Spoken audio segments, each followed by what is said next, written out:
મજા આવે છે.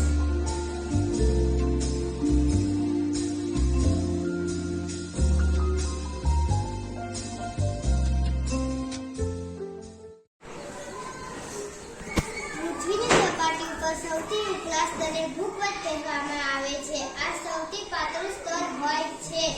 આ ભૂમિખંડમાં આશરે 35 કિલોમીટર સુધી હોય છે.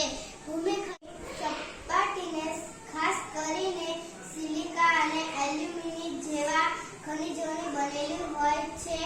તેથી તેને શિયા કહેવામાં આવે છે. આ કવચની બરાબર નીચે મેટલ હોય છે, જે આશરે 2900 કિલોમીટર ઊંડાઈ સુધી ફેલાયેલ હોય છે. પૃથ્વીનું સૌથી અંતરિક્ષ સ્તરને ભૂગર્ભ છે, જેની ત્રિજ્યા આશરે 3500 કિલોમીટર જેટલી છે, જે ખાસ કરીને નિકલ અને ફેસર લોખંડનું બનેલું હોય છે તથા તેને નિફેટ કહે છે.